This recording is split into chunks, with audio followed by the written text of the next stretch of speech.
بسم اللہ الرحمن الرحیم۔ السلام علیکم ناظرین کرام، جنت کے اندر داخلے کا منظر کیا ہوگا؟ جنت کے اندر انسان کی منفی چیزیں کیسے ختم ہوں گی؟ جنت کے اندر مردوں کی داڑھی ہوگی یا نہیں؟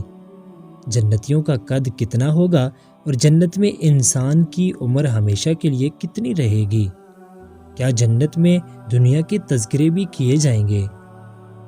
ناظرین، جنت کی مکمل تفصیلات جاننے کے لیے ویڈیو کو اینڈ تک ضرور دیکھیں، اور اگر آپ ہمارے چینل پر نئے ہیں تو ہمارے چینل کو سبسکرائب کرنا نہ بھولیں۔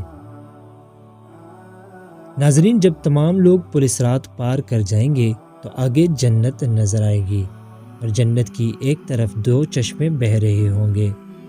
سارے جنتی ایک چشمے سے وضو کریں گے اور ایک چشمے کا پانی پی لیں گے۔ پانی پی لیں گے تو سینے کا کھوٹ انسان کے اندر کی تمام منفی چیزیں ختم کر دی جائیں گی، جیسے حسد، کینہ، بغض، دشمنی وغیرہ وغیرہ۔ اور جب وضو کریں گے تو مرد عورت دونوں کا چہرہ صاف ستھرا اور روشن کر دیا جائے گا، اور مردوں کی داڑھی ختم کر دی جائے گی۔ جب جنتیوں کو جنت کے اندر داخل کیا جائے گا تو ان کو کچھ انبیاء کی خصوصیات سے نوازا جائے گا۔ حضرت آدم علیہ السلام کا قد 130 فٹ تھا، تو تمام جنتیوں کا قد 130 فٹ کر دیا جائے گا۔ یوسف علیہ السلام کی خوبصورتی سے نوازا جائے گا۔ داؤد علیہ السلام کی میٹھی آواز سے نوازا جائے گا۔ حضرت عیسیٰ علیہ السلام کی عمر نوازی جائے گی۔ حضرت عیسیٰ علیہ السلام کی عمر 34 سال تھی، یعنی جنت میں انسان کی عمر ہمیشہ 34 سال ہی رہے گی۔ اور حضرت محمد صلی اللہ علیہ وآلہ وسلم کی اخلاق نوازے جائیں گے۔ اللہ پاک جنتیوں کو ان 6 نبیوں کی خصوصیات کے ساتھ جنت میں داخل کرے گا۔ جیسے ہی لوگ جنت میں داخل ہوں گے تو اللہ پاک اپنا دیدار کروائیں گے۔ قرآن پاک میں ارشاد ہے، اور اس دن جنت میں بہت سارے چہرے تر و تازہ ہوں گے اور اپنے رب کو دیکھ رہے ہوں گے۔ پھر اللہ پاک فرمائیں گے، میرے بندو، تم لوگوں کو ایک عالیشان زندگی مبارک ہو، اور اب موت ختم، جوانی مبارک، اب بڑھاپا ختم، بادشاہی مبارک، اب غریبی ختم، امیری مبارک۔ اور پھر کہے گا، میرے بندو، تم نے دنیا میں مجھے خوش کیا، جیسے میں نے کہا ویسے کیا، اپنی خواہشوں کو میرے احکامات پر قربان کیا، اپنی مرضی سے نہیں جیے، اپنی خواہشات اور اپنے جذبات کو میرے احکامات کے آگے قربان کر دیا۔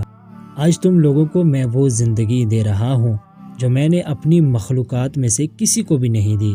جاؤ، کھاؤ پیو اور مزے کرو۔ جنت میں داخل ہوتے ہی کارپٹ بچھائے جائیں گے، جن پر تخت لگا کر جنتیوں کو بٹھایا جائے گا۔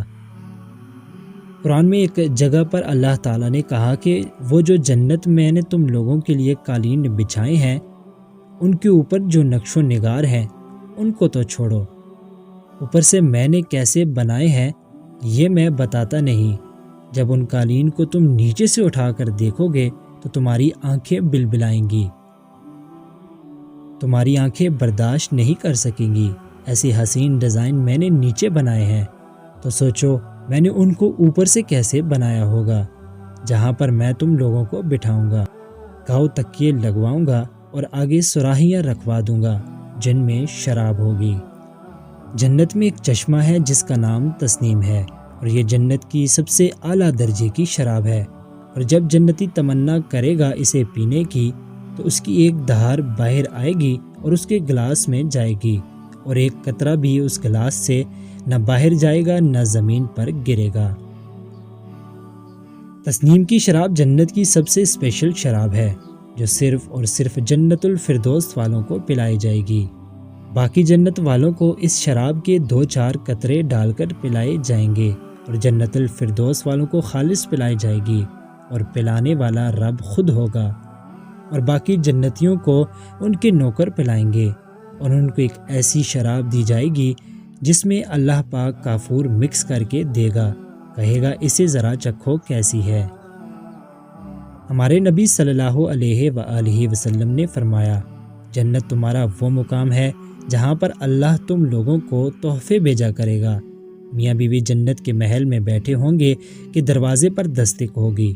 خادم دروازہ دیکھے گا تو ایک فرشتہ کھڑا ہوگا جس کے ہاتھ میں تھال ہوگا جو کہ کوڑ ہوگا، اور خادم سے کہے گا کہ مجھے اللہ نے بھیجا ہے اور اس کے صاحب کے لیے یہ تحفہ بھیجا ہے اللہ نے۔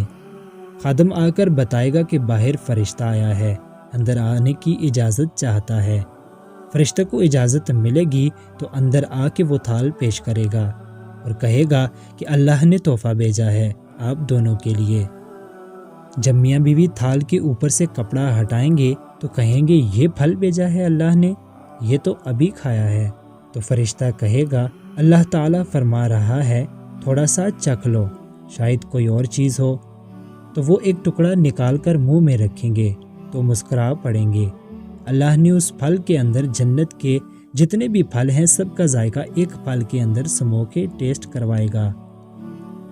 جیسے ہم چاٹ بناتے ہیں اور 4-5 فروٹ کو مکس کر دیتے ہیں تو کوئی الگ ہی ذائقہ بن جاتا ہے، تو ان دونوں کو بھی ایک الگ مزہ آئے گا اس سے۔ پھر اللہ پوچھے گا کہ ہاں میرے بندے اب بتاؤ وہی ہے یا کوئی اور چیز ہے؟ جب انہیں ان میں سے کسی قسم کا میوہ کھانے کو دیا جائے گا تو کہیں گے یہ تو وہی ہے جو ہم کو پہلے دیا گیا تھا۔ اور یہی نہیں، جنت کے اندر دنیا کے تذکرے بھی ہوں گے، دنیا کے حال احوال بھی ہوں گے۔ فلاں دوست کا کیا بنا، یار اسے بہت تبلیغ کی تھی لیکن اس نے نہیں مانی، وہ بیچارہ جہنم میں ہے یا جنت میں فلاں جگہ پر ہے۔ یا جیسے ہمارے ہاں یہاں پر دل کرتا ہے کہ آج 5-6 دوست مل کر پارٹی کرتے ہیں یا فلاں دوست کے پاس چلتے ہیں، آج بریانی بناتے ہیں، سارا کچھ جنت میں ہوگا جو ہم یہاں دنیا میں کرتے ہیں۔ یہاں تک کہ صحیح مسلم کی ایک روایت ہے کہ ایک شخص اللہ کے پاس جائے گا اور کہے گا کہ یا اللہ مجھے کھیتی باڑی کرنی ہے، کام تو ہے کوئی نہیں تو مجھے کھیتی باڑی کرنی ہے۔ اللہ فرمائے گا ضرورت کیا ہے، تمہیں جنت دے دی ہے، ابھی بھی تمہیں کھیتی باڑی کرنی ہے؟ اللہ کہے گا ٹھیک ہے پھر جاؤ کرو کھیتی باڑی۔ اللہ پاک اس کے لیے اسباب پیدا کرے گا اور وہ کھیتی باڑی کرے گا، ہل جوتے گا اور جانور چلائے گا۔ حالانکہ ضرورت نہیں ہے لیکن وہ کہے گا تو اللہ ہر بات مانے گا۔ اللہ جنت میں اپنے بندے کے ہر لاڈ مانے گا، جو بھی وہ منہ سے نکالے گا اللہ پاک اسے پورا کرے گا۔